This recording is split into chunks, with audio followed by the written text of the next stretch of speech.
O Chester Bennington ter escrito comentários sobre o que as músicas significavam e sobre como ele se sentia no momento em que eles escreveu me deixou triste e me fez pensar sobre a questão da autoria. Olá, é bom te ver por aqui. Meu nome é Clara e no Mídia dessa semana nós vamos falar sobre o Chester Bennington, sobre o site Genius.com, sobre a morte do autor e sobre a figura do rockstar. Como você provavelmente já sabe, o Chester Bennington morreu por suicídio em julho. Sua vida foi marcada por batalhas contra vícios e uma tentativa desesperada de superar um abuso. Tudo isso de forma muito pública e à vista dos seus fãs. Ele marcou minha vida com suas letras desesperadas e sua voz muito cheia de sentimento. E ele marcou a vida de muita gente também. Sua morte foi uma pedrada para uma geração que adolesceu ouvindo Linkin Park.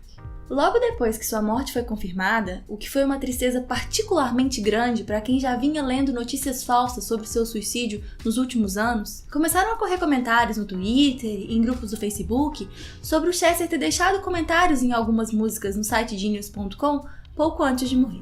Se você não conhece ainda e vale a pena conhecer, o Genius.com é um site de letras de música. No início, o site era chamado Rap Genius e era voltado exclusivamente para o hip hop. Hoje em dia ele é aberto para todos os estilos musicais. O site é colaborativo e funciona com base nas contribuições da sua base de usuários. E além dos usuários convencionais, os próprios artistas podem ter contas verificadas e escreverem comentários sobre o que é que eles queriam dizer com as músicas que escreveram, ou como eles estavam se sentindo no momento que eles compuseram aquelas letras. Inclusive, gente, eu super recomendo, assim, vale a pena dar uma olhada porque é bem insightful. Pra rap é muito bom. Eu acho que principalmente ele é muito bom pra você entender referência.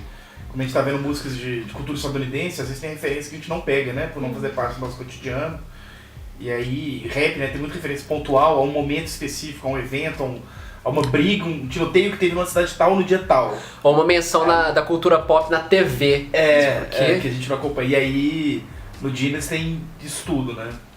E foi isso que o Chester fez junto com o Mike Shinoda, seu parceiro de banda. No dia 17 de maio, eles escreveram comentários sobre a música Heavy. E no dia 9 de junho, eles escreveram sobre a letra da música Good Goodbye. Os comentários de Chester sobre Heavy, especialmente sobre o verso I don't like my mind right now, stacking up problems that are so unnecessary, são extremamente pessoais e deixam a gente se sentindo desconfortavelmente próximo ao autor. Sobre esse verso, ele fala sobre como cada pessoa tem um padrão de pensamento e sobre como o dele, por ser um viciado, era muito ligado a isso, que o vício fazia com que ele se sentisse que seu fluxo de pensamento estivesse emperrado. E ele fala sobre como cada pessoa tem a sua própria coisa que deixa o seu pensamento emperrado. Ele diz que as pessoas têm problemas diferentes e formas de pensar diferentes, e que para cada um é um tipo de pensamento que faz com que a pessoa se sinta preso. Toda essa questão da morte do Chester e dos seus comentários no Genius.com me fizeram pensar sobre a questão da fixação do sentido de uma obra de arte pelo próprio autor. O Chester foi generoso o suficiente para deixar o sentido aberto. Ele disse o que o trecho significava para ele, mas ele deixou bem claro que aquele trecho ia significar coisas diferentes para pessoas diferentes, que outras pessoas associariam outras coisas àquele verso. Mas e se ele tivesse tentado fixar o sentido da música?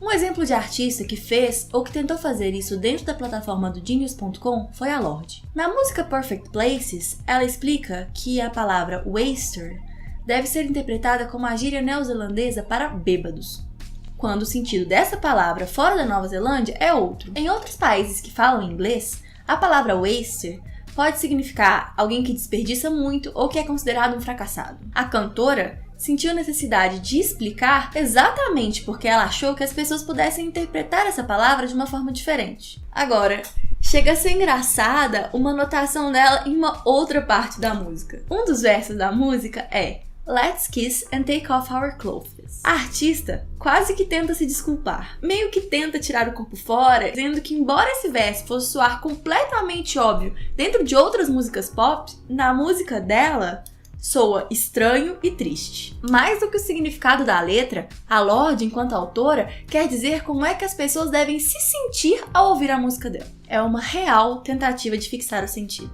Isso me lembra uma vez que eu tava num festival de inverno com a minha família, e aí sabe aquele Leone? Do Kid de Abelha? Sabe esse cara? Sei. E aí era um show dele, e aí ele foi cantar aquela música Como Eu Quero, sabe? Eu quero você como eu quero. E aí ele fala tipo assim, Teve gente que vem me falar que, essa é a música do meu relacionamento, e eu sempre penso assim, nossa, o relacionamento é péssimo, porque essa música não é uma música de amor. Essa música é assim, eu quero você como eu quero. É sobre esse controle, é sobre mudar a pessoa que você gosta. E, tipo, ele falou no show, tipo assim, vocês estão interpretando errado, galera. Eu acho muito legal quando a pessoa contribui pra conversa, sabe? Assim, isso é importante. Agora, ficar frustrado, não, para, gente, não tá certo. Existe ainda um outro tipo de comentário no Genius. Ano passado, o Eminem escreveu sobre o verso Jaws All on the Floor, na música The Real Slim Shady. Esse verso, que a gente poderia traduzir como queixo no chão, ele diz estar se referindo ao fato de que ele tinha acabado de trocar o piso da casa dele por shark skin. E é por isso que ele estava falando de Jaws. Olha só que problema que é entregar o sentido pro autor. A gente corre o risco de tirarem onda com a nossa cara. Deixando a música um pouco de lado, no que diz respeito à tradição literária, Roland Barthes escreveu um texto chamado A Morte do Autor. Um texto que não se refere à morte de ninguém em específico, mas à morte simbólica da ideia de que a explicação final de um texto cabe ao seu próprio autor. Se o autor disser que o livro é sobre amor, guerra ou perda, essa não deveria ser a leitura final dessa obra. Com a morte do autor, Barthes chama atenção para o nascimento do leitor. O nascimento do leitor enquanto uma figura que detém o controle e o poder sobre o sentido de uma obra, pelo menos até certo ponto. Um exemplo que eu acho muito massa, que eu acho que é próximo, assim, é o Tolkien. E a forma que ele lidava com o Senhor dos Anéis e o Hobbit, principalmente, né? Porque ele insistia muito contra qualquer comparação da obra dele com as guerras mundiais, né? Porque ele era um veterano de guerra, né? Ele foi médico na Primeira Guerra Mundial e tal. Me revolta muito na obra dele, que ele faz questão de falar, isso não tem nada a ver com a Terra, não tem nada a ver com o nosso mundo, não tem nada a ver... Só que ainda assim é a história dos homens do norte, brancos, lutando contra a barbagem e a selvageria de homens negros do sul. Hoje em dia, nos estudos literários, o autor anda meio vivo. Nos estudos culturais, a biografia do autor volta a ser importante, ainda que não seja exatamente para que o autor seja considerado um gênio detentor de todo sentido, mas para prover com o contexto necessário análises relacionadas a estudos de gênero, estudos pós-coloniais e étnicos. Só que a gente não tá falando de literatura, a gente tá falando de música. E quando a gente fala de autor, de gênio, de ego para falar de música, eu não sei você, mas pra mim é completamente impossível não pensar no Kanye West. 21 Grammy Superstar Fan.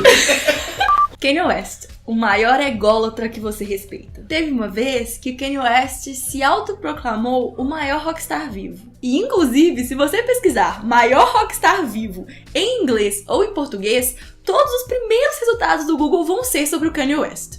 Name one genius that ain't crazy. É mais forte que eu. O rock, enquanto gênero musical, tem muitas variações. E é bem provável que se eu e você sentarmos num bar pra separar o que é rock do que não é, a gente vai discordar muito. Mas acho que eu e você podemos concordar que o que o Kanye West faz não é rock. Eu acho que eu e você já sentamos pra discutir o que é rock e discordamos muito, inclusive. Sim.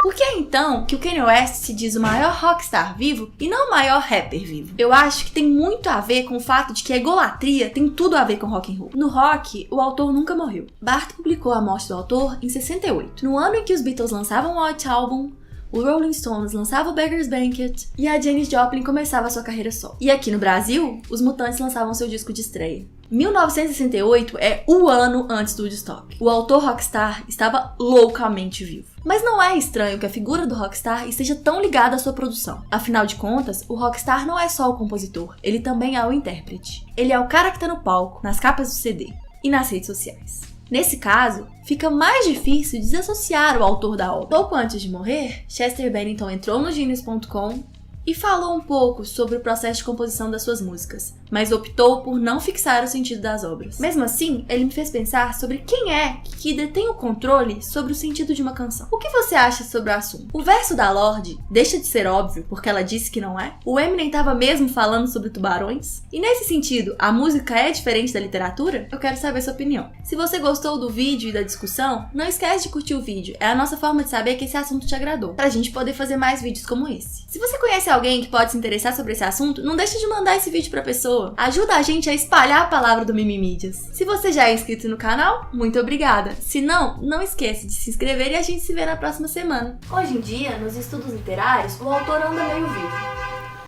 O autor buzinando aqui pra avisar que ele tá vivo.